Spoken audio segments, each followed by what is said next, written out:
Jeremiah 29:11 says, "For I know the plans I have for you, declares the Lord. Plans to prosper you and not to harm you. Plans to give you a hope and a future." Anyone who knows me even a little bit knows I am a huge planner. There are 2 plans I made for my life that did not go as I anticipated. But through that, I learned that God has a special, even better plan for my life. He has promised to never leave me or forsake me. Let me give you some background. I was blessed to have been born and raised in a strong Christian home where I grew up being taught about Jesus. I was about 5 or 6 years old when I accepted Jesus as my Lord and Savior and committed to follow Him all of my days. I followed up that decision with a believer's baptism at the age of 12. From the middle of 5th grade through my 10th grade year, I attended a strict Baptist school. I wasn't too thrilled about this at the time, but looking back, I now know that God used this experience to teach me what it meant to be a true Christ follower. My last 2 years of high school, I went back to the public school.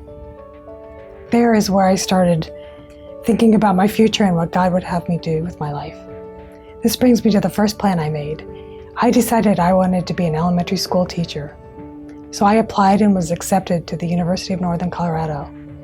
This school is known for its excellent teaching program and was not too far from my hometown. It was perfect. About a month before I was to leave, I had surgery on my neck. During the procedure, my right vocal cord was stretched too far and permanently paralyzed. I'll never forget going to my follow-up appointment a couple weeks later. The doctor put a scope down my throat to get a better look at what was going on. He looked me right in the eye and said, "Yep, your vocal cord's paralyzed. I sure hope you don't want to be a school teacher." I sat there trying to comprehend what he was telling me.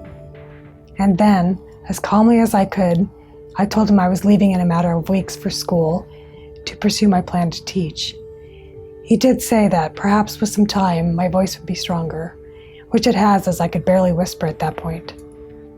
I left that office wondering what I was going to do.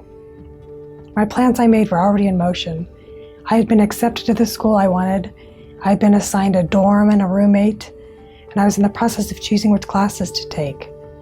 After much prayer and thinking through what options I had, I decided to move forward with my plans. I could certainly go to school without a strong voice, and I was hoping that with some speech therapy and time, my voice would eventually be as strong as it was before the surgery. In the end, I earned a degree in psychology, as well as managed to get my elementary teaching certificate. After a not-so-good student teaching experience and some substitute teaching, it became very clear to me that my plans to teach and have my own classroom was not meant to be. My voice simply is not strong enough to be heard over a classroom full of kids. God was still in control. Toward the end of my college career, I met and married the love of my life, my husband Doug.